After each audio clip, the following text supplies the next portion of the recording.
Welcome, everyone, to episode 6 of the Brandon Adams podcast. I have with me Billy Corben, director of Cocaine Cowboys, The U, Broke, Limelight, Dawg Fight, Magic City Hustle. It's Screwball.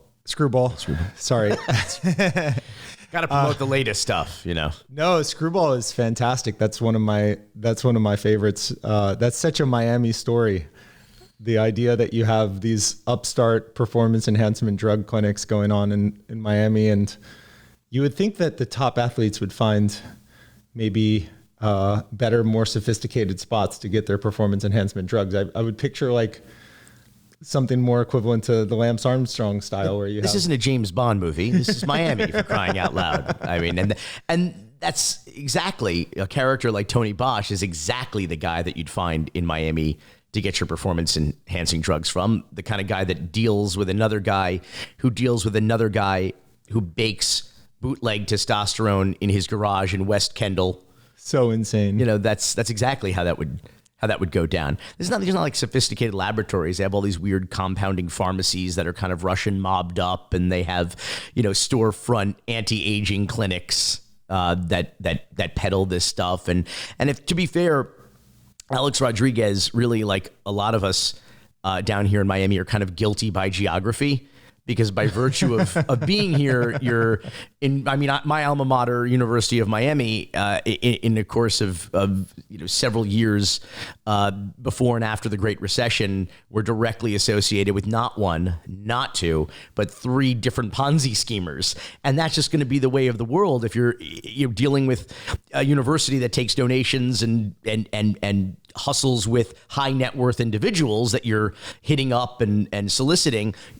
In Miami, you're going to end up with a disproportionate number of those people who have obtained their means by ill-gotten methods. And so that's why I say guilty by geography. If you're the highest paid baseball player of all time and you're a Miami guy, which Alex Rodriguez is, it's sort of inevitable you're going to find yourself within minimal degrees of separation from all these shady kind of characters. It is a sunny place for shady people, after all. Yeah. You wonder, watching that documentary, how much the performance enhancement drugs even helped him.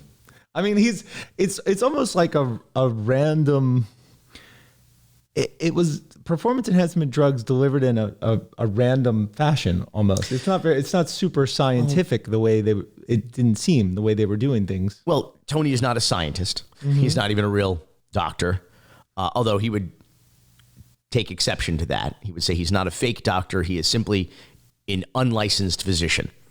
He spends a lot of time discussing that distinction without a difference in the documentary, but he has his own methodology. He did get results for his clients.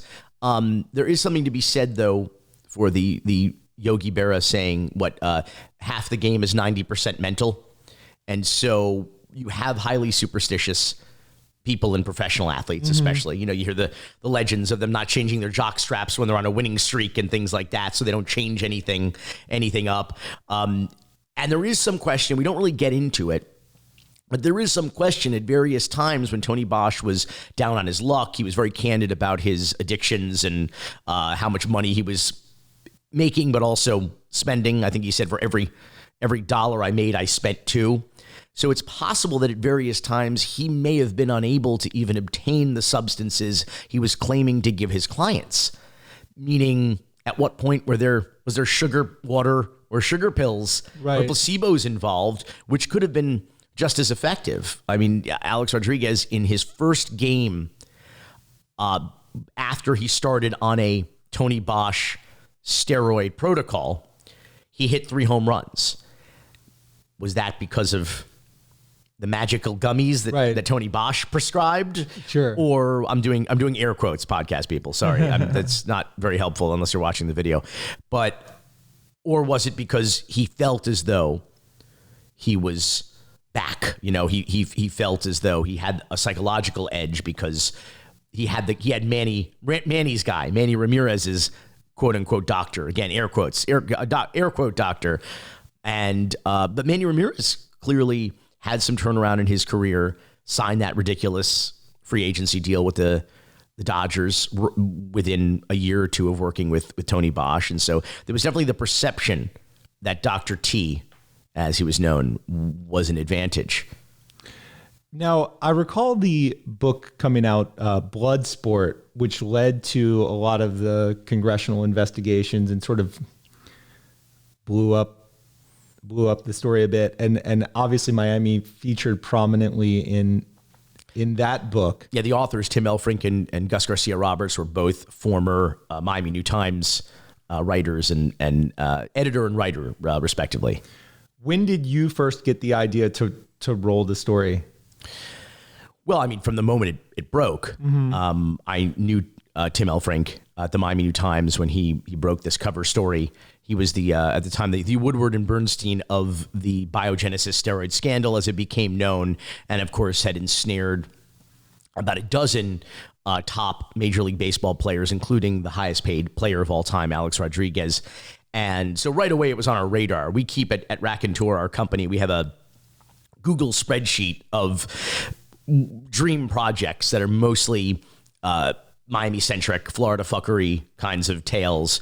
And so that's kind of what we really built, I think, our brand and our genre on, of pop docs, as we call them, a lot of Miami-centric stuff. And so we had that immediately. I mean, the second it landed on the world's radar, it was on our radar that maybe someday we would want to do this story. The thing of it is that when you're talking about a documentary now, like everything's like instant documentary. People are living documentaries now. But when you're doing a retrospective doc or a historical doc, because those are the two functions of documentary, it's to record or to recreate. So recording is like a reality show. It's contemporaneous.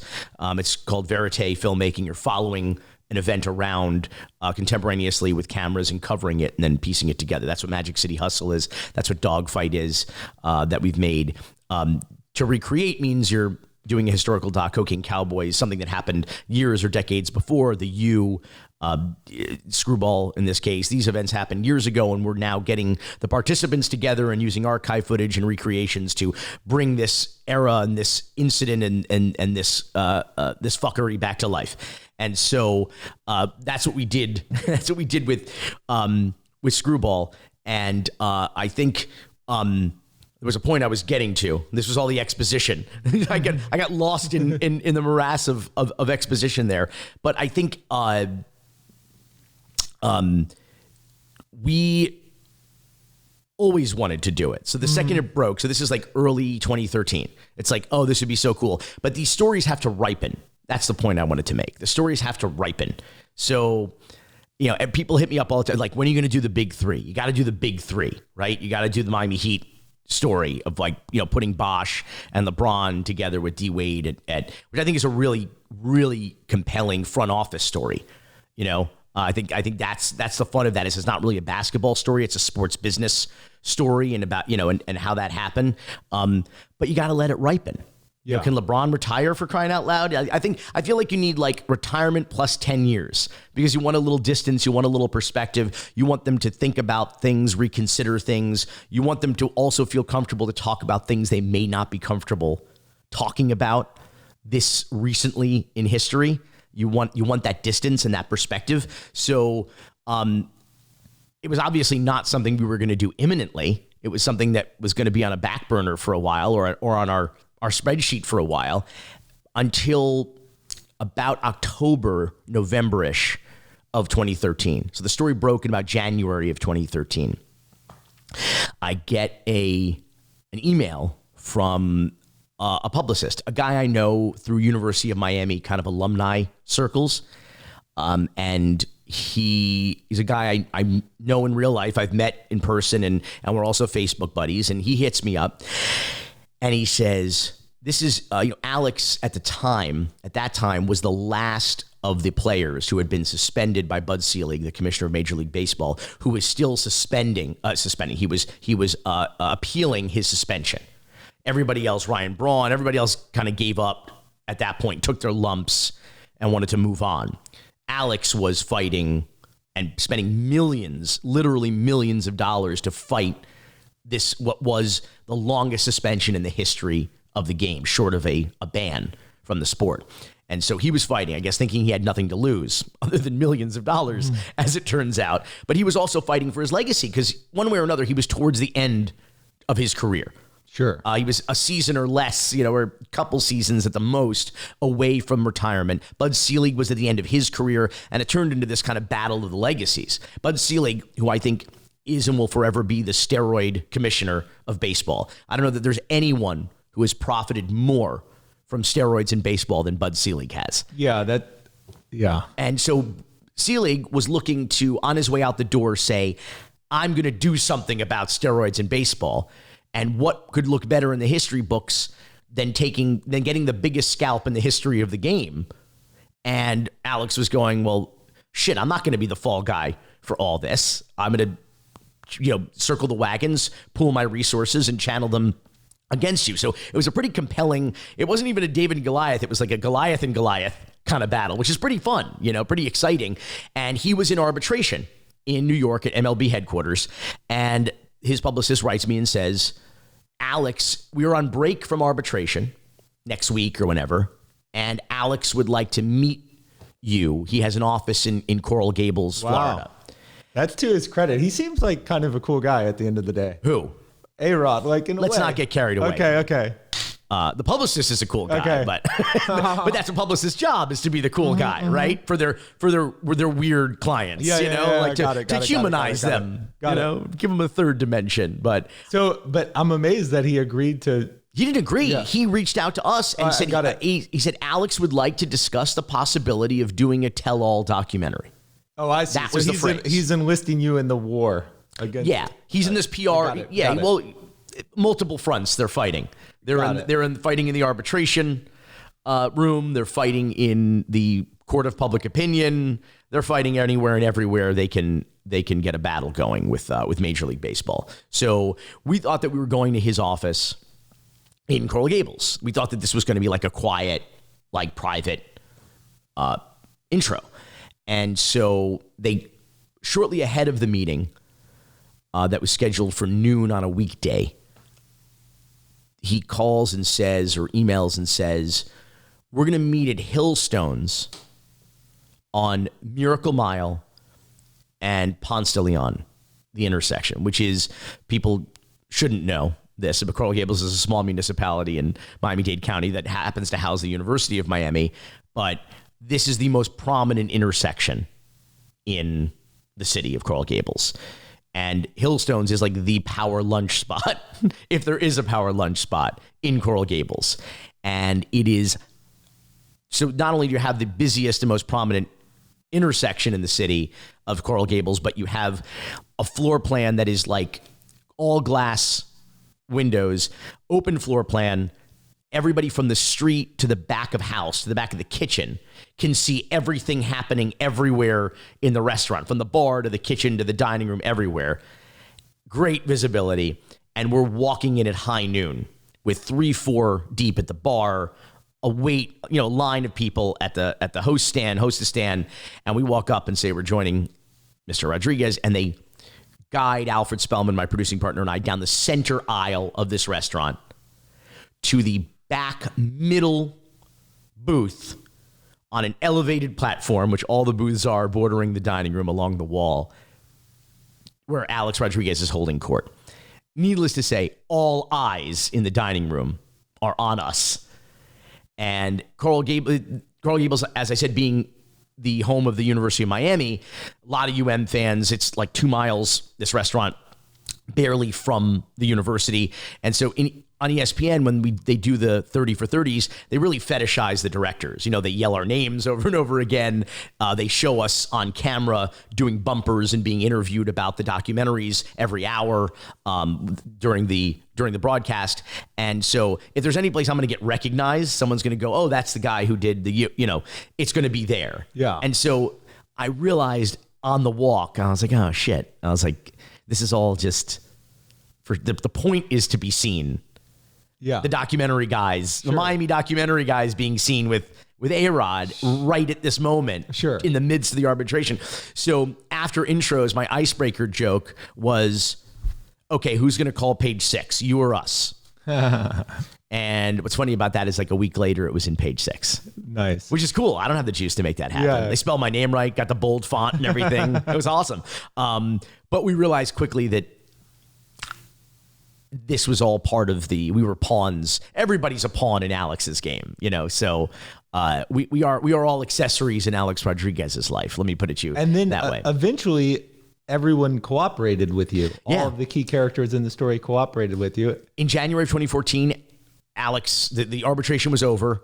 Alex got a slight reduction in his the number of games he was suspended. It still remained, I believe, the longest suspension in history. So millions of dollars to get a few less games, having to sit out a few less games. But I think the following season he was injured anyway, and then he came back for one more season, etc. But over the course of 2014, every month I would email the publicist again. Yo, Alex interested in doing that interview, and that's it. Nothing. I mean, he would respond, and we'd go back and forth, but nothing ever came of it. I did that for more than half the year in 2014. By the end of that cycle of emails, Alfred Spellman, my producing partner, says, I got a call from a woman who is friends with Tony Bosch. I was like, really? Because we knew Tony Bosch as the quote-unquote fake doctor who serviced Alex Rodriguez and these other athletes in the biogenesis steroid scandal. He was sort of he was the most prominent figure in the scandal outside of the celebrity baseball players who were involved. She called and said, Tony would like to meet with us to discuss the possibility of doing a tell-all documentary. It's like the same message that we got from Alex almost a year earlier. And we met with him, and he was in the midst of his own. It wasn't arbitration; it was a federal criminal trial, right? That he would eventually be sentenced to 4 years on. So that we went down the road, and then that kind of got hampered, obviously, by his federal prison sentence.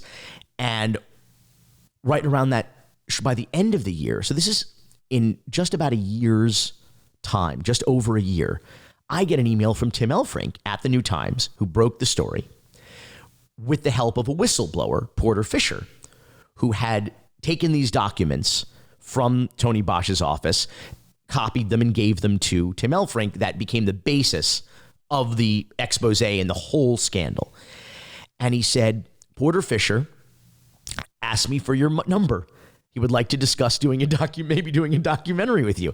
And I was like, oh shit, I'm not a spiritual dude. I don't believe in signals or signs. I said to my producing partners, Alfred and Dave, I said, if ever the world or the universe was trying to tell us something, it's the 3 key figures in this international, high profile Major League Baseball steroid scandal all reached out independent of each other, because needless to say, none of them are friends or talk to each other anymore.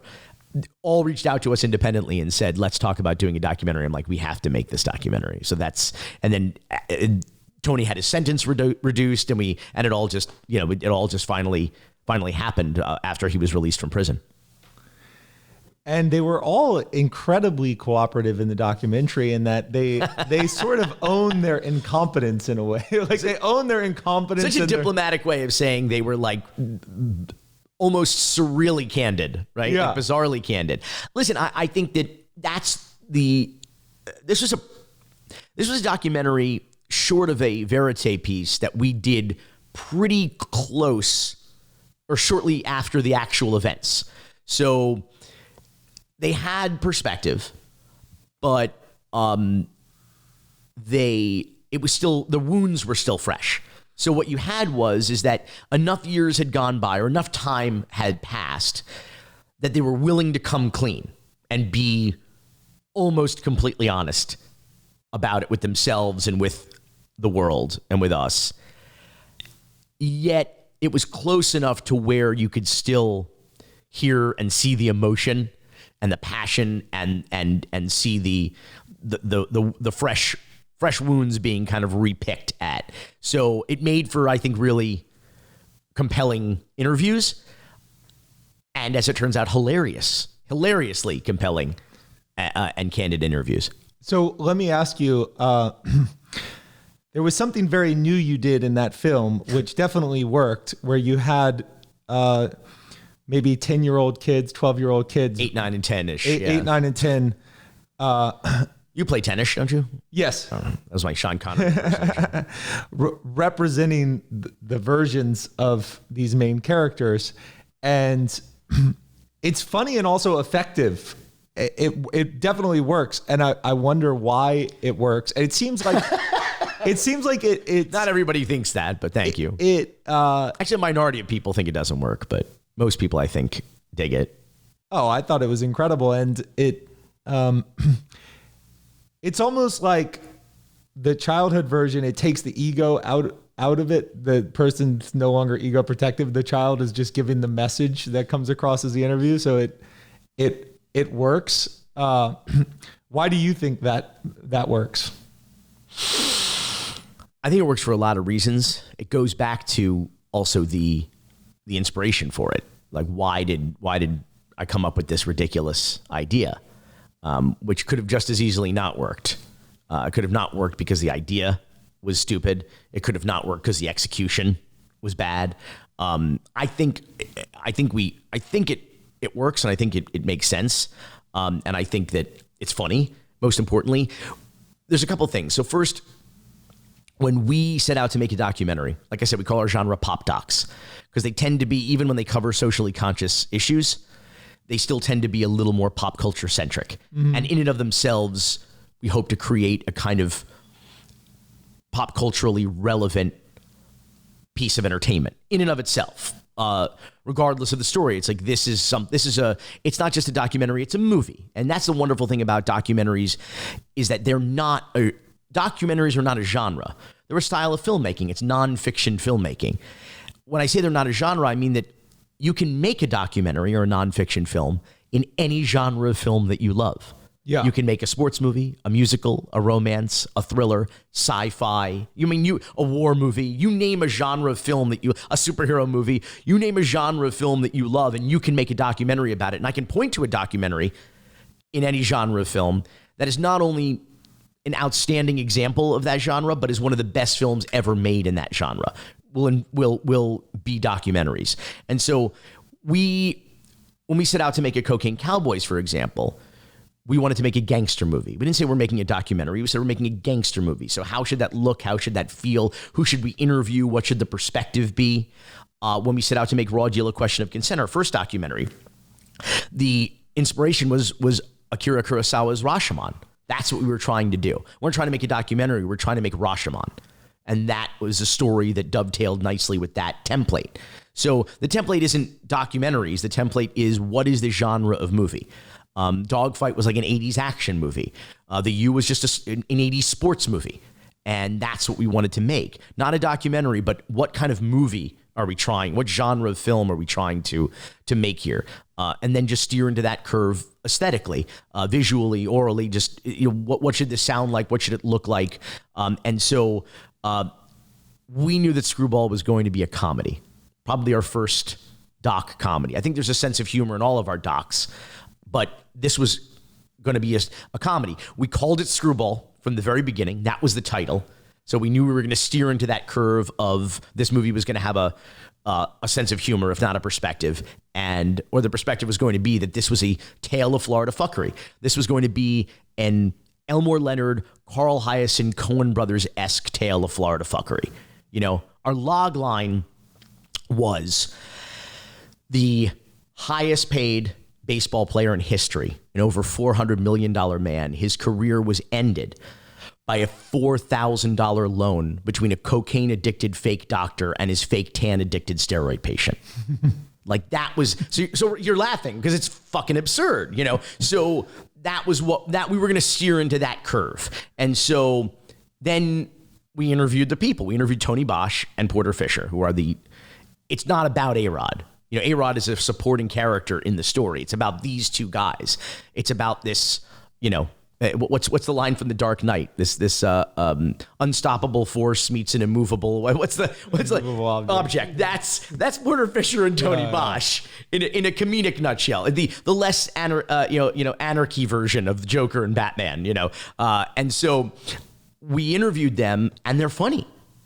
Yeah. They're pretty funny. And one thing we knew early on was that because this is not about baseball, and it's not about baseball. How much baseball footage is in them? You make a sports documentary, the template is pretty straightforward. Sure.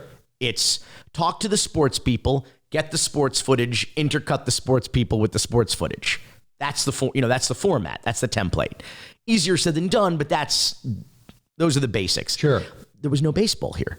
Other than those 3 home runs I mentioned to you that A-Rod hit, there's no footage. Like, it's not about a baseball game or, any particular World Series there's no baseball footage. So what the hell, other than the news footage when the scandal broke, how do we tell this story? There's no footage. We're going to need to use some other doc tropes and devices, including reenactments or recreations. So we knew we were going to have to do something, shoot new shit that would depict these events that didn't happen on a baseball field. They happened in a hotel room, in a shady anti-aging clinic, in a strip mall storefront in Florida, a 24-hour tanning salon, a bar, a nightclub. There's no footage of this shit, so these events.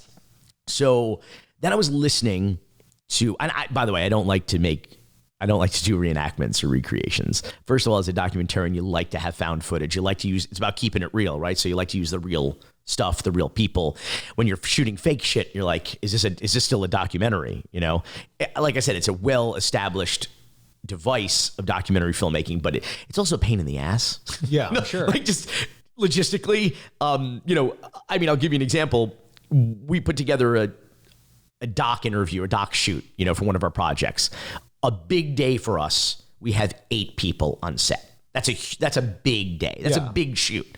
Sometimes we could do it with much, half that or less. On Screwball, during the reenactments, we had a couple days during that 10.5-day shoot where we fed 100 people at lunch. Damn. Yeah. So the scale of this thing was significant for us. It was more than 10 times our biggest day.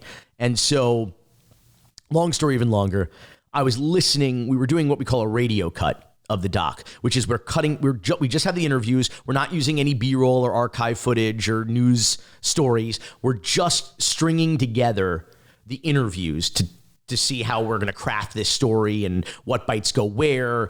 Is this clear? We're going to interview Tim Elfrink, the journalist, at the end. What narrative blanks do we need him to help fill in so this will be coherent and the audience gets all the information that they need? So we're stringing basically just Tony Bosch and Porter Fisher together. And I noticed something in listening to them. I noticed this on set, but when you're starting to see it all together like this, it becomes much more obvious.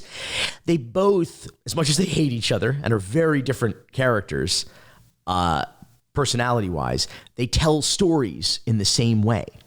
And because in these interviews, they're just telling stories about shit that they did or that happened years earlier, they have to say, I was there in my office, and Porter Fisher walks in and says to me, where's my money? And I say, well, I don't have it right now. And he says, well, I want my money. And I say, and then you hear Porter. So I walk into Tony's office and I say, where's my money? And he says, I don't have your money. And I said, you better get my money. And then they do it with, I'm doing it kind of blandly. I'm doing it sort of modern, but they're like all into it. They like take you right back to that scene and are doing the dialogue of themselves and the other people they're talking to. And I was like, oh shit, we can drunk history this. In our reenactments, we can have the actors just lip syncing the dialogue right from the horse's mouth, right from the interview subjects, the original audio itself. I said, and then all the actors are going to be 8 years old. And so that was from a variety of sources. The first thing is, this is not a story I tell that often because it's a documentary that never got made. So about 10 years ago, I saw an off-Broadway musical in New York called A Very Merry Unauthorized Children's Scientology Pageant. Okay. And my buddy Dave Sipkin, our third partner at Raconteur, he went to FSU because nobody's perfect. And although, to be fair, they have one of the best film schools in the country where he attended. And I remember he was doing a religious studies course. And in it, he was assigned to do a research paper on Scientology, which is a very Florida-centric story. They practically own the city of Clearwater, Florida. And so I've been fascinated by it ever since college, and always wanted to do a doc on it. And 10 years ago, you could not do a doc on Scientology. Nobody would do it. They were notoriously litigious. They literally browbeat the IRS into getting nonprofit status. So nobody wanted to fuck with them. And we are in a very different world now, obviously. But back then, and I was a real Scientology file, so to speak. I was really interested in this story and in this world, and of course the Florida angle to it as well. So I approached one of the co-writers, a couple of Yaleys, because nobody's perfect, who wrote this really brilliant musical. And what it is instead of a Christmas pageant where a group of elementary school kids do the story of Jesus, this was a Scientology pageant in which a group of elementary school kids perform the story of L. Ron Hubbard, the founder of Scientology. And it's amazing. It's this great score, very Bowie-esque score, with all kids performing this. And I wanted to make a documentary about Scientology, a legit doc, interviewing real people, telling the story, but using the musical as a framing device. Because it's through the songs, they do tell the real story of L. Ron Hubbard and Scientology. It's done very straight-faced, this musical, but with like the kind of cardboard sets, to look like an elementary school play. It was brilliant. And so I went and I pitched it around. Nobody wanted to make that movie, which is a bummer because I feel like it would be a real cult classic right now. And it would be a fucking decade before, HBO had the cojones to make a Scientology documentary. Sure. And then, of course, A&E did the Leah Remini series, and, everything sort of sprouted from there. But I was so bullish on it. So I always wanted to I knew that you could, the sense of humor of having kind of kids depict, those, in reenactments, I thought would be a very funny shtick. Also, there was the Spike Jonze video from '93, Biggie Sky's the Limit, was a major influence because he was doing a posthumous video. Biggie had been murdered and he needed to do a music video. And he was like, okay, well, I'm going to do a iconic Bad Boy Records music video with the cars and the mansion and the girls and the hot tub, but they're all going to be 8 years old. So we had Baby Biggie and Baby Puffy and Baby Busta Rhymes and Baby like Lil' Kim, I think is it, and they're just going to lip sync the song straight faced. So that was so there's all these things like in our head, that I thought were, would be really effective. But then I realized also in this story, all the adults acted like children, and it kind of stood to reason that this would work. And then it just became a question of how we would execute it. So you mentioned Scientology and the Florida connection, where there's a weak Florida connection. And in all of your work, except Limelight, there's a very strong Florida connection, which tells me, I've always looked at your career and thought, you must really, really love Miami, because I think you're one of the most talented people in film. Like, I think Cocaine Cowboys is top 5 documentary. I think all of your documentaries are amazing. And I think in a way, your love of Florida just makes you search out those Miami projects when the world is open. You could do anything. So you really love Miami and Florida. And what was the lie? Someone or it's a complicated love. It's a complicated relationship, like most marriages. Someone wrote, I don't want to fuck this up. Someone wrote, it's a great lead. I did an interview with a journalist, and they wrote, this was the first line. It was something to the effect of, I'm going to refer to myself in the third person now, but I'm quoting, Billy Corben loves Miami. It is not, however, clear that he likes it, or something to that effect, which I thought was very funny. When I read it, I was like, oh, and accurate. Funny because it's true, and so I it's a complicated relationship. I'm a Florida native and a lifelong Miamian, and I still live in the county of Dade, which I've lived in since I was almost 3 years old. And so when you watch something like that change and grow, first, you have a commitment, I think, as a Floridian to want to leave behind a better Florida than the one you were born into. I've pretty much given up on that ideal. But I also, what's the roast master general, Jeff Ross, says we only roast the ones we love. And I think if you don't care, then you don't even bother to criticize. So when you care, which I do, you want to put a spotlight on the flaws, and you want to say, can we do this better? I'll offer solutions where I can, but I think first and foremost, you have to, what's the first step is acknowledging that there's a problem. That's step one in the 12. So like, that's the problem, is that so many people here, Florida is a story of lies that came true.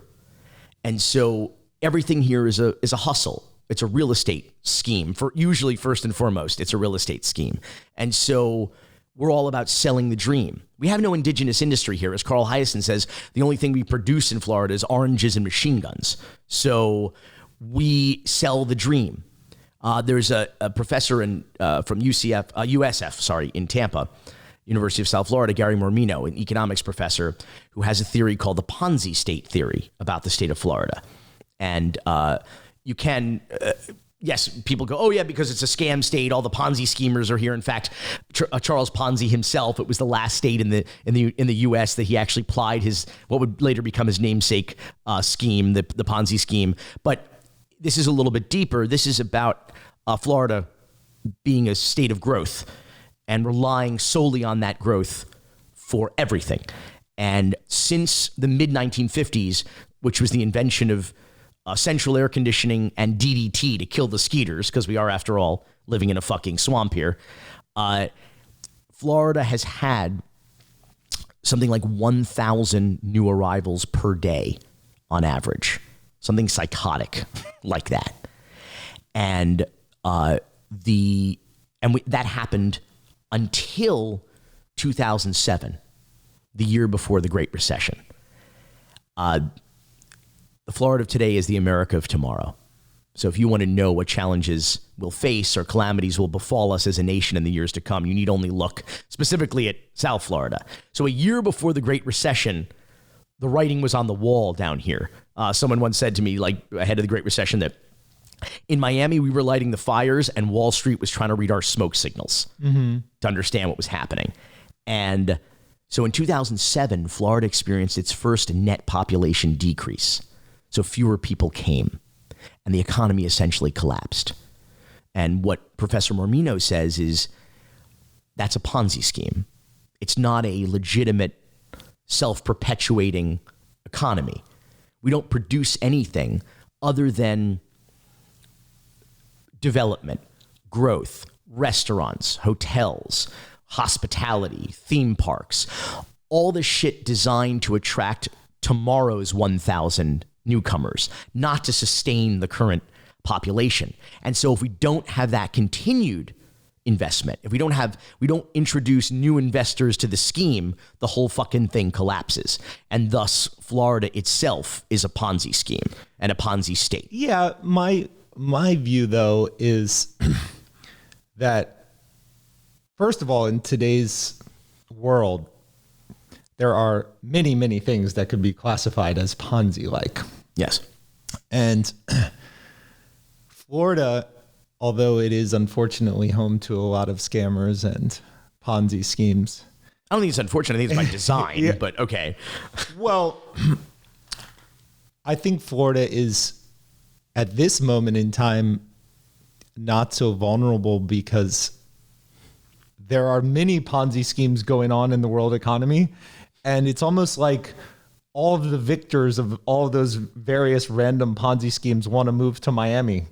and so all eyes are like whatever hustles they've got going on guilty in by geography in South part, America or Eastern Europe or anywhere in the world, the victors, they all want to come to Miami. So it's almost like you'll have capital flight 1 year out of say Venezuela. Yes. 10 years ago, everyone from Venezuela moves. Yes. They always move like 3 years ahead of the crisis, right? They always know. They always lead it by a bit. You can predict the next disaster by knowing who's moving to Florida. Yeah, into your building, literally. Yeah. So there's always the eyes of the rest of the world looking at Miami. And when people from Venezuela stop moving in, everyone's like, well, the Miami real estate market's going to collapse. But then they don't collapse because they're just replaced by people from Brazil and from France. Well, they don't collapse until they do. It's always been a boom and bust cycle here. But that's the point, is that what is our indigenous industry in Florida? What do we produce? What do we make think, here as that you we say, sustain an economy? as you say, it's like lifestyle travel. We sell the Florida dream. The Florida dream. We sell the sunshine. That can probably continue and just even until we run out of US. clean water, until the sea levels swallow our property, until we pollute our food supply irreversibly or irretrievably. We're a peninsula. There's a finite amount of land here. We have manifest destiny has brought us deeper and deeper into the swamp, but we are going to destroy that ecosystem and destroy our natural resources to the point that life is going to not be so sustainable here. We, of course, also have a third world economy in Miami, and the gap between the haves and the have-nots is growing first and faster here than almost any other city in the country. We're probably top 3 for that, but certainly we're the top 2 for income gap, and I think we're going to see happen. I mean, you're going to have to start seeing swamp cities here. You're going to start seeing the equivalent of favelas, and because the service industry, we have the Alice report from United Way earlier this year revealed that nearly 60% of Miami-Dade County residents cannot afford to make ends meet in Miami-Dade County. So you're going to have, Miami is the city of the future, as T.D. Ullman said in the late 80s. You know, the Miami of today is the America of tomorrow. I mean, I think that's really, this is an indicator, as you said, whether it's flight capital coming here and being the canary in the coal mine for South American dictatorships, and which is going to collapse into crisis next, but also for the rest of, an indicator, I think, for the rest of the country where our challenges will come. Miami 1980, practically all the shit and all the culture wars we're seeing boil over now happened here in Miami, in South Florida. So I really think it is a canary in the coal mine. I think it's really a bellwether for the rest of the country, and that's what makes it so interesting a subject for nonfiction treatment. It's also a place with a transient population and a lack of historical memory. And our institutions like the Miami Herald don't do a sufficient job in reminding people, newcomers, to the mistakes that we have made in the past, politically and economically and otherwise, and allow these errors to compound and perpetuate. I think you need only look at the skyline and quality of life in the downtown Brickell area to see Miami as one of the greatest modern tragedies in urban planning in the history of America. And Chicago already was there. New York was already there. Boston was already. These are old cities that you kind of have to make the best of when it comes to new development and urban planning. I don't know that they have or not, but those cities already were there. Miami is one of the youngest cities in America, and it is America's perpetual, petulant, rebellious teenager, where they're not interested in history or preservation, just new shit. What's the coolest shit? What's the latest gadget? What's the latest update? Let me get the new iPhone. Who needs the old iPhone? And that's how we function here. There's no money in history. There's no money in preservation. The money's in knocking shit down, redesigning it, and building something new and bigger, and fresher.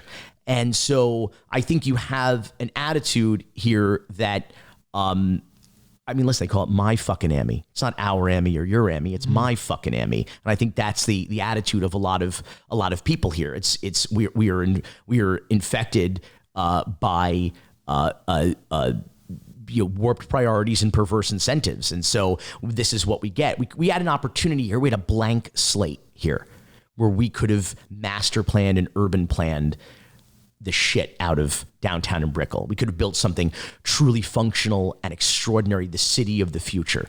And instead, we have corruption, dysfunction, and nonstop construction, and no quality of life, and no green spaces, and no public transit, and no infrastructure, and a sewer that is falling apart, and no emergency a fish and emergency medical care or trauma center, and mired in corruption, political corruption. And so that makes it ripe territory for storytellers and people looking to tell those types of stories, because the essential ingredient in drama is conflict. So there is plenty. This is ground zero. A little off subject. Did you happen to read the book "The Water Will Come"? It was really a fascinating book, and they had a couple of chapters on Miami, and they do visualizations of what Miami looks like with 1 foot of sea level rise, 3 feet, 5 feet. It's fascinating. Yeah. And we'd be in the lobby right now. Yeah. Well, Key Biscayne is gone. All the man-made islands are gone. Fisher Island's gone. Star Island, all of those islands. It's a good thing there's underwater. Not expensive property there. Yeah. Fisher Price, listen to me. That was a Freudian slip. Fisher Island, incidentally, for the listeners and viewers at home, is the richest zip code in the country. So it feels like what happens in Miami with regard to environmental changes, you'll have punctuated damage in the form of hurricanes at some point, which will wake everyone up to the sea level rise that has occurred, because we know that there's a lot of water on the beach. The water table is very high, it floods very easily.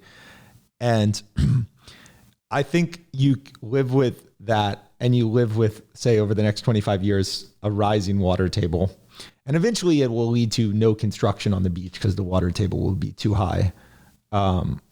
Or like very limited construction on the beach. And then I think in terms of waking people up to the amount of damage, it will probably come with a hurricane, which is sort of a random event, which will reveal the amount of sea level rise and the vulnerability in one fell swoop, and then everyone's minds will change. Yeah, that's the thing about the lack of institutional memory, is that, Hurricane Andrew happened, and there are people who are traumatized forever who are still here. Some people who moved away because they were so traumatized, and people don't remember how devastating the direct hit by a Cat 5 could be. I think we're now more vulnerable. We certainly have more. I think we are, in terms of real estate value, in the top 5 of vulnerable waterfront real estate in the world, in terms of value. And so I don't even think we need a direct hit. If we have a near hit by a Cat 4, God forbid a Cat 5, it will be devastatingly catastrophic. And it won't just expose the vulnerabilities, but there's going to have to be a serious conversation in the insurance community about whether or not to abandon this market, because there's going to be considerable reinvestment needed to rebuild these homes that will only be vulnerable again to, as you said, another random event, or in the exposure of the vulnerability of sea level rise, it's not only a catastrophic random event that we're looking to, but it's this historic trend that is going to eventually swallow all of these up. So if we're going to rebuild a condo in Miami Beach after a devastating hurricane, perhaps we build the marina on the 15th floor. You'll be looking up, you'll be going, what the hell's that up there? Is that a dock? It's like, oh yeah, that's the future marina site up there. Speaking of waterfront property, did you read the book that came out last year about the Mutiny Hotel? I did. Robin Farzad's book. I wrote the intro with Alfred. Oh, that was Hotel Scarface. Hotel Scarface. That I read like the first 70 pages on a plane, and I was thinking about the Cocaine Cowboy era, because that am I right to think that the club that is frequently appearing in Cocaine Cowboys was in the Mutiny Hotel? Yeah, there's several clubs. I mean, and actually many of them were in Coconut Grove, where we are right now. Suzanne's, Honey for the Bears nearby. Mutiny was the spot, though. The Mutiny was the spot that Oliver Stone visited when he was researching the screenplay for Scarface that Brian De Palma directed. And it became the basis for the Babylon Club. Mutiny, Babylon, same number of syllables. The Babylon Club in Scarface was inspired by the Mutiny Hotel, the club of the Mutiny Hotel, which was on, I believe, the second floor at the time. So the Mutiny Hotel comes up. You see in fact, I have I was looking in my pockets. I have a original Mutiny room key and keychain, which is that the Mutiny logo is this amazing kind of line drawing of a pirate with the eye patch and the scarf on his head, and that logo appears pretty prominently in Cocaine Cowboys, and that was the club of clubs in Miami at the time. There's a lot of fun shit. There was the Jockey Club, the Cricket Club, Turnberry a little bit later, and like some of those other nightclubs, but the Mutiny was considered the jewel in the crown of, particularly in the drug world. Now, the Cocaine Cowboys story, did you feel like you grew up and knew all of the basic story and background, or did you have to do a lot of research when you decided to do it? So it seems like knowing you... How old do you think I am? Well, but it seems like you know Miami so well that maybe all of the stories were a little bit second nature. You kind of knew some of the... No, you had to do the deep research. Well, I guess you could say that we had done the research our whole lives. Mm-hmm. Alfred Spellman, my producing partner, was a particular student of the era. And when I say the era, I mean the drug trade of that era. And at the time that we were preparing for it, a lot of the books, well, most of the books, there was a finite number of books written about Miami in the cocaine era, and the cocaine boom. And most of them were out of print, if not all of them were out of print by the time we were researching for Cocaine Cowboys, which at the time was called City Made of Snow. By the way, that was our temporary working title, was City Made of Snow. And what I remember, because I was born in 1978 in Fort Myers, Florida. Speaking of real estate schemes, mm-hmm. And lies that came true. We moved down here to the North Miami Beach area, the only city in America, I think, with beach in the name that has no beach. Speaking of land scams. And I grew up in we'll say a working class Jewish community. And what I remember most distinctly about the 1980s in Miami was everybody seemed to be doing very well economically. Even in this working class neighborhood, everybody had a toy, a Porsche in the driveway, leased though it may be, building a new pool, a second story to the house. Everybody seemed to have a little extra or enough extra cash kicking around that they could get a little something special. Nobody was really struggling. And also none of these people, looking back, were in the drug trade, but they were all jewelers, car dealers, in real estate, grocers. They sold wine. They sold, whatever they did. They were lawyers. This was the only successful real world example of Ronald Reagan's trickle-down economics. Mm-hmm. This was a case where we had tourism was like our number one industry was tourism, which was about a $10 to $12 billion a year industry. And the drug trade was about a $10 to $12 billion a year industry, all cash off the books. So imagine your biggest, or tied for your biggest, or at worst, your second biggest local industry is an illicit all cash trade. And this was not a case where, as an attorney described it to me in his Cocaine Cowboys interview, a case where you rob a bank and you ride on into the next town and spend your ill-gotten gains. They made the money here, they spent the money here, and it trickled down into literally every facet of this community, to every industry, to every legit person and illegitimate person, and into ultimately infrastructure and investment in real estate and ultimately the skyline. And if you think about it, one of the smugglers that we interviewed explained, said he'd have buddies who were blue-collar workers. So they were making maybe $15,000 a year back in that time, late 70s, early 80s, maybe $15,000 a year. They'd be like, hey man, give me a shot. Let me come out one night and unload a shipment for you. Literally manual labor. Let me fucking carry bales or whatever and pass it, to the net or throw it into the truck or whatever. Great. That guy, bottom of the totem pole in the drug trafficking trade, literally manual labor, got $5,000 cash for the night. That guy was really bored one night a month. He could do that one night a month. So you do the math. This guy's making $15,000 a year taxable on the books. Right. And $5,000 a month cash off. So what's that guy going to do with it? He's going to buy shit in Miami is what he. And so you have you had people like that all over town. Yeah. And then of course the banks who are charging a vig for depositing cash because it became a liability because they had no fucking place to put it. It was in Scarface. I mean, that's Oliver Stone did his homework. For as much as people say, oh, this is this sort of absurdist, operatic, overblown version of Miami, the research on Scarface is impeccable. They pack a lot into that 2.5 hours. It is quite nearly a documentary. Scarface is. Except I don't think Al Pacino's Cuban.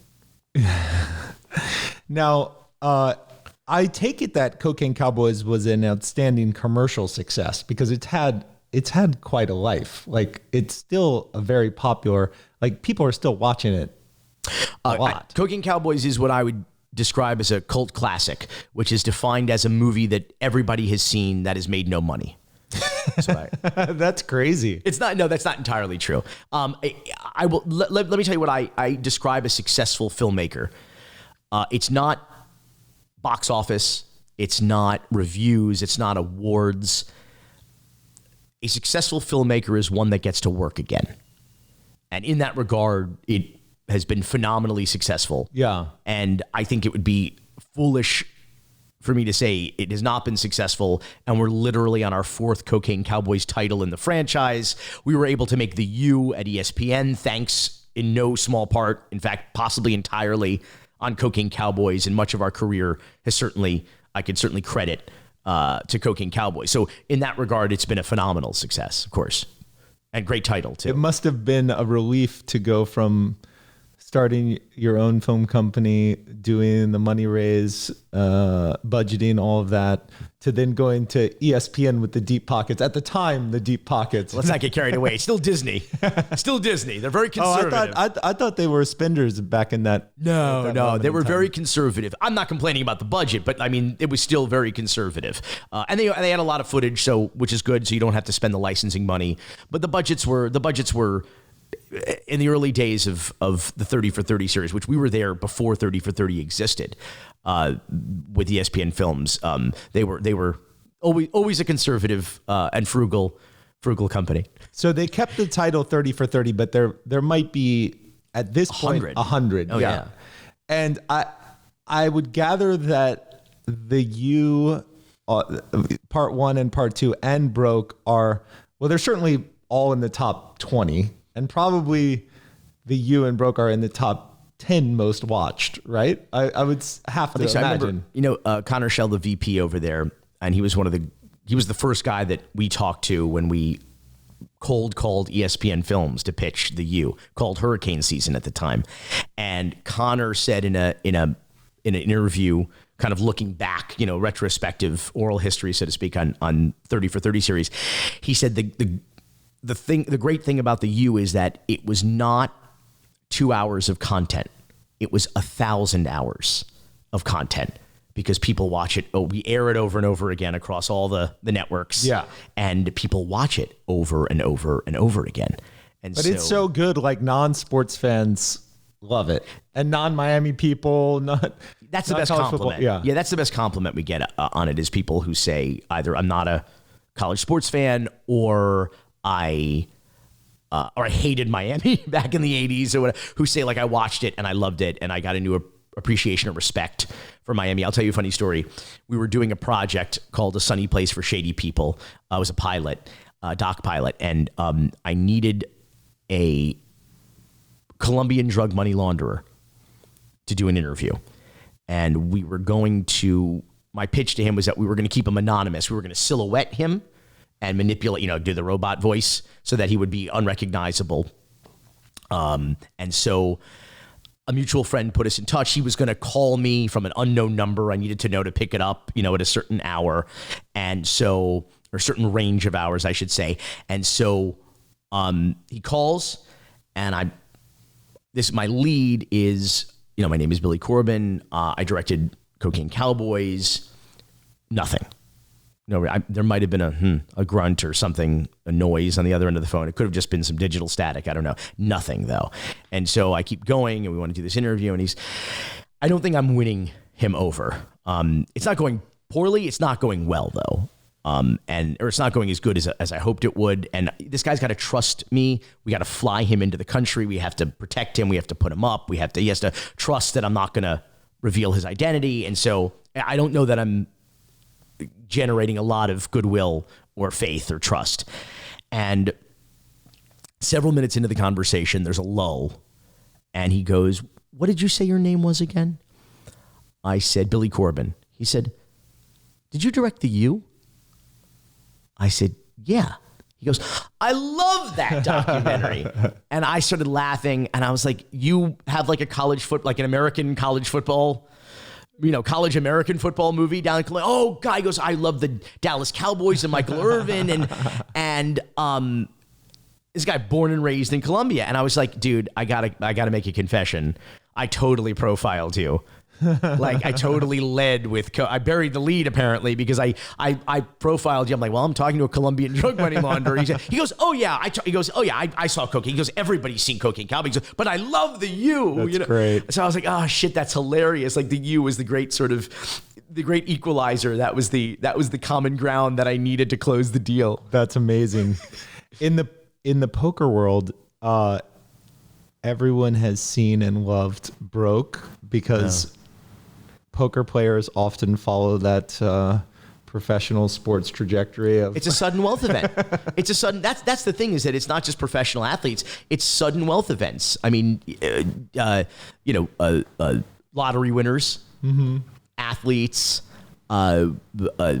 inherited wealth doesn't usually last much beyond the generation that generated it. Sure. It doesn't last much beyond the second generation. So, this is not an uncommon phenomenon. And this is what happens with athletes, is that they tend to come from modest backgrounds and means. They have parents who don't have experience in handling, preserving, or growing wealth, and suddenly experience a sudden wealth event and invariably make all the mistakes that a young person with a lot of money would make, regardless of what profession you would be in. And I think that's the most important thing to realize. And Broke is the least favorite documentary of mine that I've ever made. And I say this being a man who directed Cocaine Cowboys 2, Hustlin' with the Godmother, and Broke is because Broke turned out the furthest away from my original intent and vision. But I think it's still a good piece, and I think it's still an important piece, because I think to this day, 130 for 30s later, it may be the only one that was a call to action. That wasn't like, "Oh, let me tell you a story about some sports shit that happened 30 years ago or 10 years ago." It was something like, "Oh, this is an epidemic that is ongoing that tomorrow we could do something about, or that athletes could alter their behavior based on this, and maybe rightfully be able to preserve some of this wealth that they're generating for themselves and their families and future generations of their families." And so I think it's an important piece in that regard. I think it was like a scared straight kind of a thing, and that was the most heartening thing about it, was to see professional athletes like LeBron, like who else?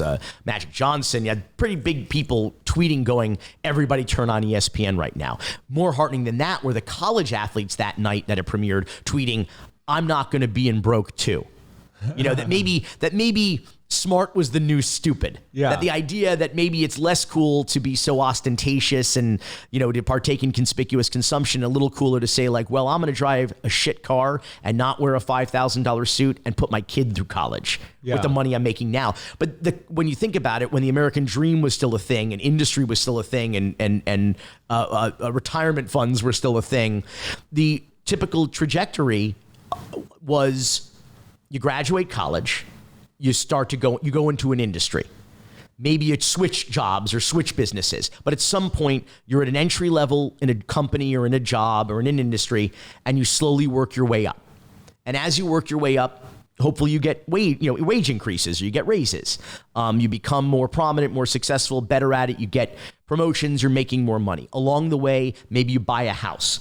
Maybe you lose a house. You make some good investments, you make some bad investments. You get married, maybe you get divorced. You got alimony, but you're kind of learning as you go through life and making mistakes and gaining financial literacy and gaining income, hopefully at the same time.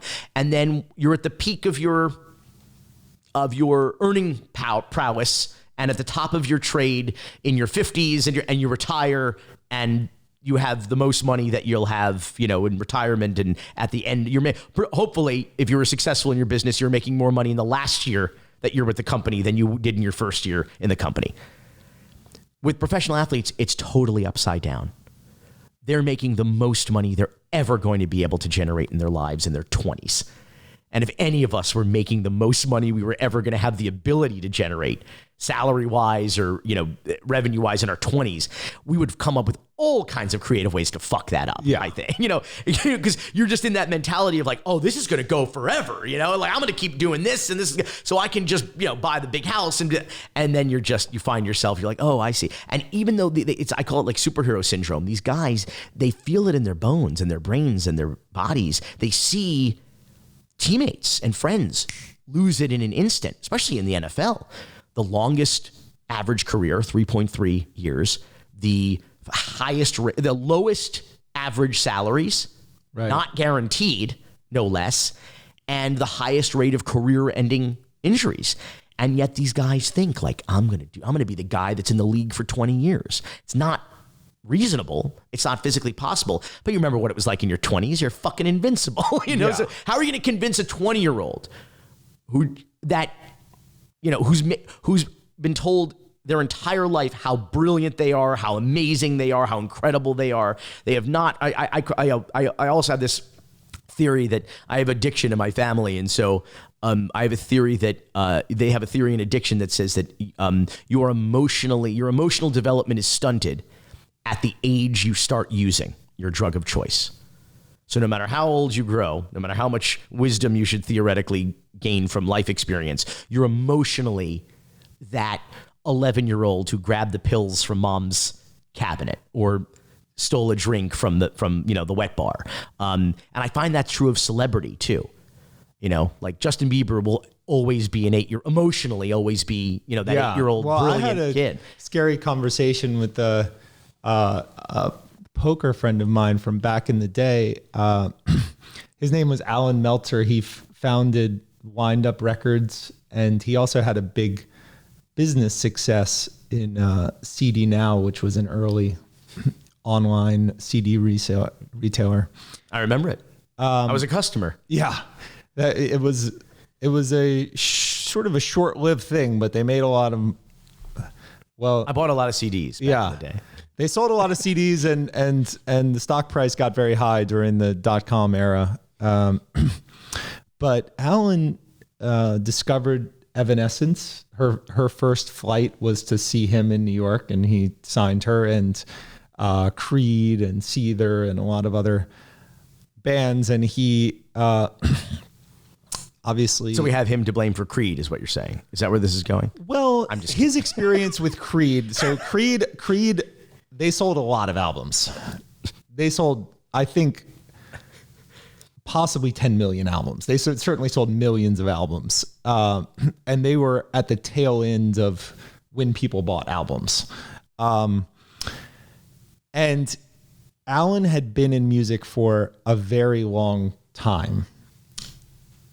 And he kept seeing people die or destroy themselves with addiction. And people that, from the outside looking in, shouldn't do that. And so he was a thinking person. He really struggled with why. And the theory that he latched onto, I can't say that I'm going to be able to do it full justice, but it's a theory of acquired situational narcissism And I believe it was a Princeton psychologist that came up with this theory. And acquired situational narcissism basically has it that fame is the most powerful drug there is. And that when you're told repeatedly by millions of fans that you're the man, and you're getting that constant applause, and there's a part of you that just needs it, and that's fine until it's gone. Oh, yeah. I call that spotlight syndrome. Yeah. When the light goes off and you're like, who the fuck am I? Where the fuck am I? Yeah. Yeah. It maybe has its challenges when you're on tour and you have millions clamoring for you. You have the logistics and there's too much attention and schedule. You're busy. It maybe has its challenges, but according to Alan's telling, that's not the problem with acquired situational narcissism. It's when that's gone. I love acquired situational narcissism. I love that. I reduced it in the most simplistic terms. It's when you stop hearing no. No defines all of us. Obstacles and challenges, limitations breed creativity, overcoming obstacles, understanding what legitimate boundaries are for other people and for other, and hearing no defines us. It makes us the people that we are. How we accept it, how we deal with rejection, how we overcome it if it's something to be overcome. It helps develop us into the people that we are. And when you stop hearing no at 8 years old, when you become famous at 8 years old, you start using drugs and you just feel like, oh, the world is just my oyster. Everybody just tells you yes. Everybody just tells you yes, how brilliant you are, how great you are. And you stop hearing no, it fucks you up. Is what the drug is fame, and you just and the second you hear no, you just hit a wall. But how can you ever develop emotionally if there's no boundaries, if there's no obstacles, if nobody ever tells you you can't have that, you can't do that? How do you know what society expects of you as a person, as a human being, if you don't know that? And so I just think that's what when you stop hearing no, you're just screwed up for life. I agree 100%. And I think people have a way of not realizing or not recognizing when they've accidentally come upon an environment where everyone around them is paid to be around them. You realize that I asked Leon Searcy, how did money change you, or how did you change when you got money? And he said, that's hard for me. It's hard to see the forest for the trees. Like, you'd have to ask other people, to be fair, how I changed when I got money. He's like, I was me. He's like, I don't really, I don't think it'd be fair for me to answer that. I said, what I can tell you is that everybody around me changed when I got money. He's like, that I can tell you, how they treated me, he would go and pick up his paycheck from the front office at the stadium in Jacksonville, and he would come out to the player parking lot, and his family would be standing around his car. They knew when payday was, and they would be literally waiting outside with their hands out. And so he's like, I know. He's like, I'm sure I changed. I'm not saying I didn't. He's like, but you just have to ask other people to get that perspective. He's like, but I can tell you that everybody else changed around me. And when your family starts to target you or see you as a meal ticket or whatever, that's a bummer. You feel like you can't even trust blood. That sucks. Yeah. Did the guys who put together Ballers, did they contact you as a consultant, or do you have it? Well, they didn't pay me to be a consultant, but certainly I heard from Steve Levinson and the EP, and I think that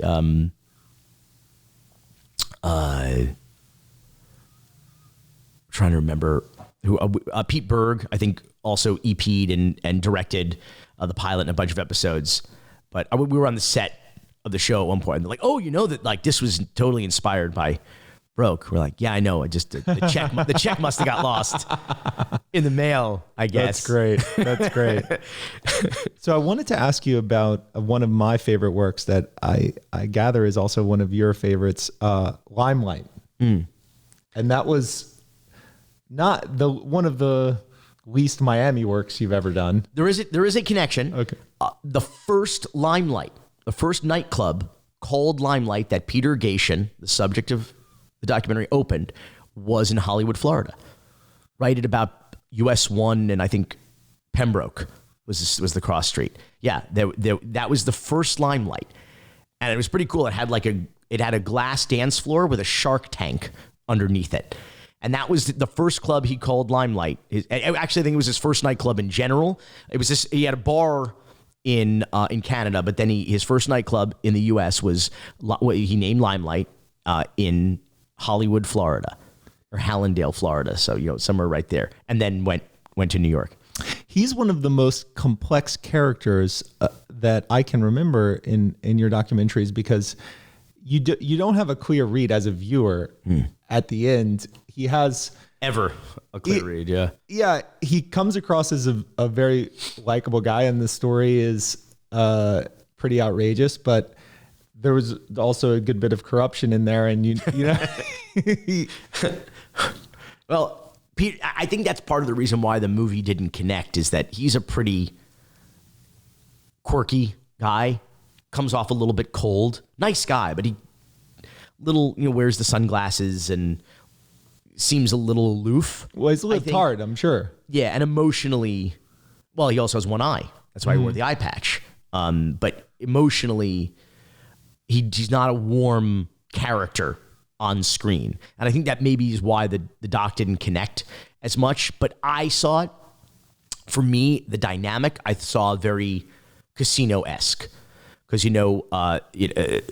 Sam Ace Rothstein, who was Frank Lefty Rosenthal in real life, in the movie Casino, was a weird dude, quirky dude, not a warm guy, not a particularly likable character per se, but a compelling and interesting guy. And if you think about it, like in Casino, Robert De Niro, his character doesn't really make things happen.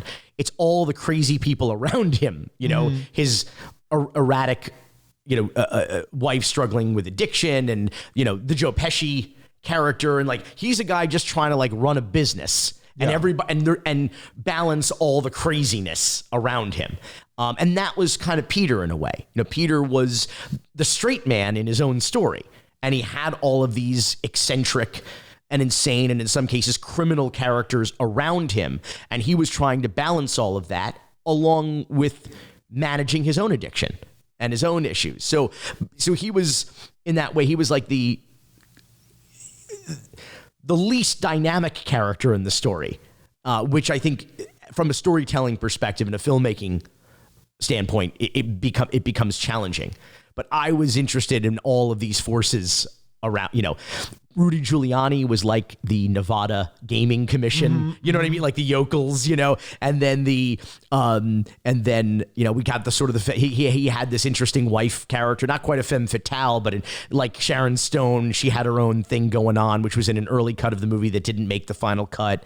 Then there was, the Joe Pesci of that world may have been Lord Michael Caruso or even Michael Alec. There was all these, and here was just this dude who was pretty lame, the small town Canadian kid who built to this day, I think, the largest nightclub empire in the history of New York. At the peak of his empire, he had the 4 largest clubs ever. He had Limelight, Palladium, Tunnel, and Club USA. The smallest of those clubs was Club USA. The capacity was 1,200 people. So that was his smallest club. The biggest, I think, was Tunnel, which held about 5,000 people on any given night. So this was an extraordinary operation that he built from nothing, literally from a blue jeans store in a suburb of Canada, born to a post office, mail delivery man. And the complexities of the story come from the fact that, at that time, alcohol wasn't fully the drug of choice, and they hadn't really perfected the idea of bottle service and $1,000 tabs. It's a part of like our decade trilogy of drug trend documentaries. We have Square Grouper, The Godfathers of Ganja in the 70s, our documentary. Then we have Cocaine Cowboys in the 80s, and then in the 90s we have our sort of ecstasy. Our synthetic and drug trends seem to be cyclical. And by the 90s, a lot of like psychedelics, a lot of 60s drugs seem to be coming back. And then contemporary variations on that, which in this case were the synthetics, the MDMA, the ecstasy, then people messing with ketamine and stuff like that. So it definitely is our sort of 90s ecstasy documentary. But I will say this is that, and the reason why we were approached to do it is that it was very much, other than that minor Florida, South Florida connection that I mentioned, it was very much our kind of story, in that it was a kind of twisted take on the American dream, or the American dream by any means necessary, which I think a lot of great stories that resonate are, and a lot of our documentaries are, these sort of Horatio Alger stories, these rise and fall stories that tend to be very compelling, inspiring, sometimes cautionary tales, and also set against the backdrop of a city transforming in a particular era. Like Cocaine Cowboys, Cocaine Cowboys, I call it a mosaic. We have all these tiles. We have a smuggler, we have a enforcer, we have a wholesaler, we have a journalist, we have a cop and a lawyer. And as you zoom out, the mosaic, the bigger is the skyline of Miami, who is the biggest character and has the most significant arc looming over the entire story. And with Limelight, it was very similar. It was this nightclub empire against the backdrop of the Giuliani revolution that was transforming Manhattan from the sort of 42nd Street porn theater, striptease, a kind of world into Disney. 42nd Street is Disney World practically today. So that transformation was occurring while Peter was running these dens of ill repute, and that then changed the nightclub. Nobody wanted to run those big clubs anymore because the city and even the feds were holding the owners responsible for what the customers were doing once they got inside. That never happened at Madison Square Garden. That doesn't happen at a Starbucks. Someone comes and sells drugs in your men's room at Starbucks. They don't arrest the owner. Yeah. If they had nothing to do with it, if they weren't in on it. Sure. You can't. And here's a guy running. Any given night, he's got 100,000 people coming in and out of his clubs between employees and customers. And how is he supposed to be responsible for a kid in the corner selling ecstasy pills for $20 a pop? And what does he care about that? He's making money at the door. He's making money at the bar. It never really made sense that he was involved in some sort of intricate conspiracy. And he was, in fact, acquitted of it at trial. Spoiler alert. Sorry. Mm-hmm. But which is a major part of our story. The idea that you could be held responsible for something that 5,000 random people in your club who paid to get in there any given night are doing transformed the New York club. Everything became lounges. Remember, everything. Yeah. Nobody wanted to have to deal with 1,000 people. They're like, okay, we're going to do the ultra lounge, and it also went to bottle service. So it wasn't about the quantity of single individual drinks you could sell. It was the quality of people and the revenue you could generate off of bottles at a single table, rather than turning over random customers with cover charges and individual drinks. It really changed the city, and so that was very similar again to Cocaine Cowboys. It was the end of an era documentary. So how did Dawg Fight come about? Similar to Screwball, it was inspired by a New Times cover story, a Miami New Times story. By Frank Alvarado and Colby Katz, who was the photographer, who did beautiful work on that story of Dada 5000, Dafir Harris, who was the Don King of the unsanctioned, illegal bare-knuckle brawls of Perrine, West Perrine, which is a suburb, a mostly African-American suburb of Miami-Dade County. And it had been on everyone's radar, I think, since Kimbo Slice, but that was sort of a random thing. You know, Icy Mike or Kimbo would hit you up and be like, come to this backyard. And a few people would be there. You could see from the background of those YouTube videos that it wasn't like a big ring or a big thing. It was a impromptu kind of viral scene. And Dada organized the backyards and started to hold events in his mom's yard right there in Perrine. And it became like these like block parties, these unsanctioned local events where people were selling food and paying to get in and getting VIP folding chairs right by the ring. I mean, he and his brothers planted a 12 by 12 ring and turned it into not really a cottage industry for himself, because he never took any money. He always used the covers as purses for the fighters, never took any money. That's crazy. Yeah, it was crazy. His mom thought so too. He wasn't getting any kind of vig or any kind of G&A or any sort of recoupment or anything. But he got a lot of people to volunteer stuff, and he tried not to pay for too much stuff, to have too many out of pocket expenses. But yeah, never made any money doing it.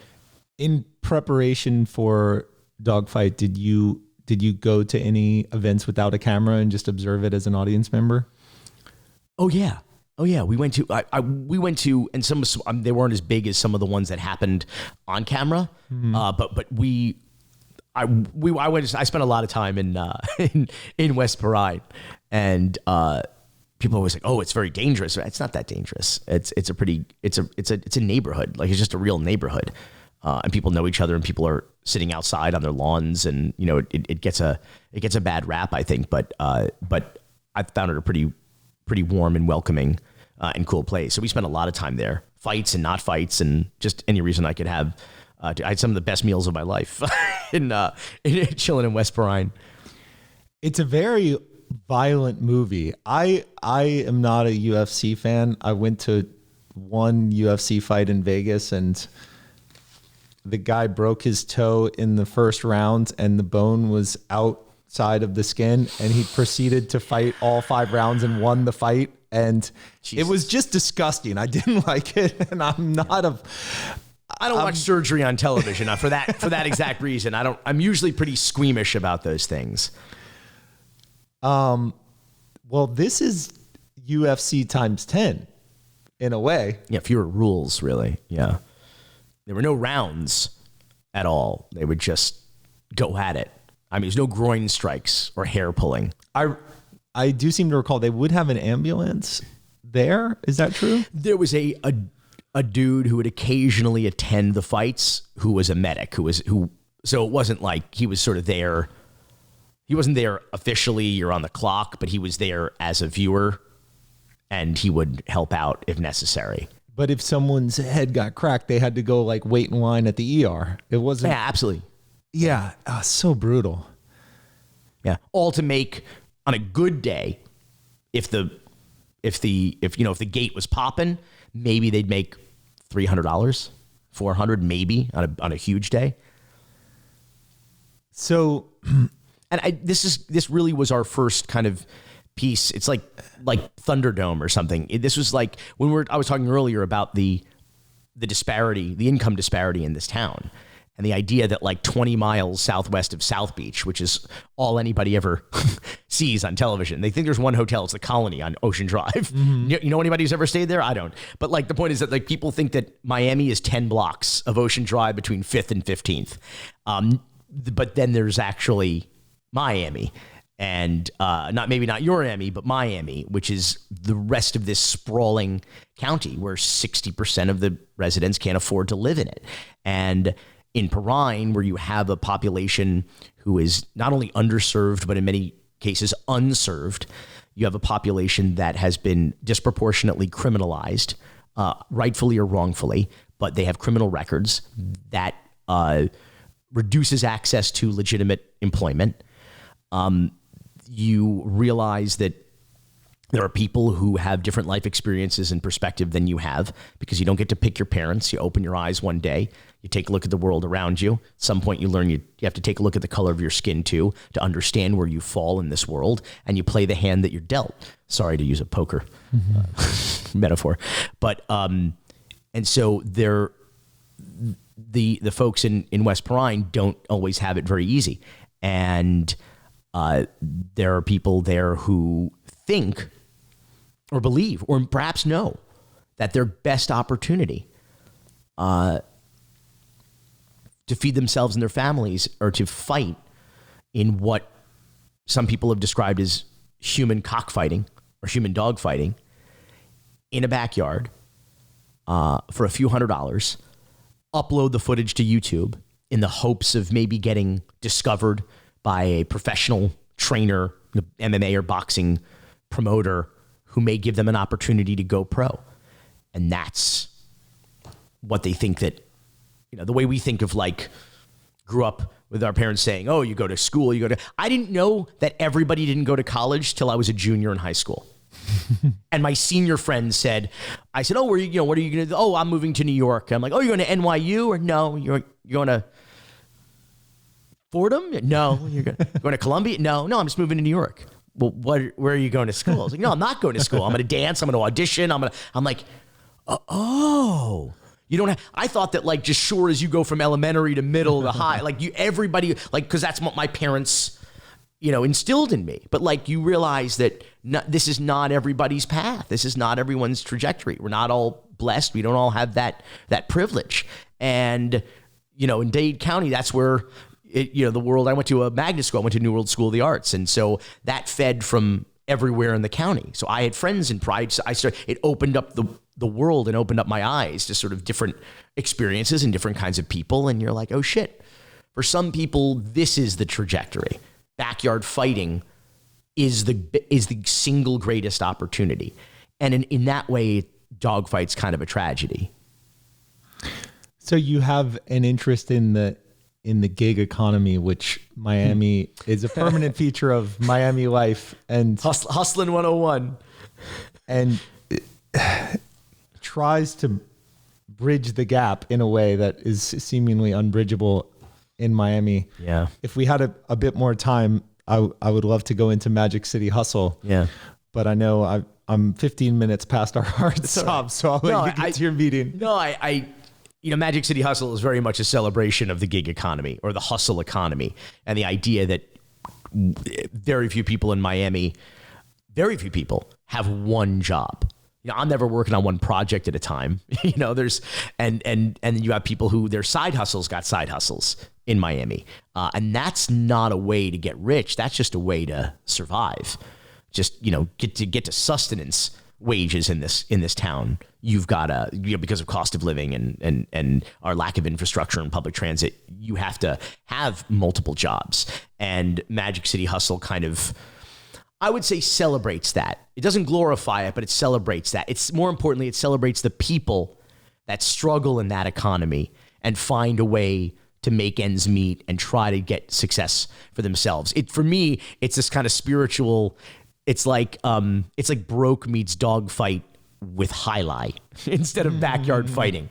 It's one of the most Miami things we've ever done. It's the first documentary we haven't had an original score. We just licensed like 35 or more songs from local artists, from all local artists, and that became the score to the soundtrack for Magic City Hustle. I think came out the same year as Screwball, and it's sort of they're certainly city siblings, if you will, but they're very different kinds of Miami stories. But Magic City Hustle is very much an example of kind of our thesis of the Miami of today being the America of tomorrow, and lessons you can glean from that. And it's a lot of former athletes in there trying to find their way and make a living, and maybe even get a taste of professional athleticism again, or if some of them never went pro and so now they're professional highlight players, and it's a lot of fun. And MagicCityHustle.com is where to see it. Well, Billy, I appreciate this time so much. This was a lot of fun. I can do this all day. This is great. Thank you. Thank you.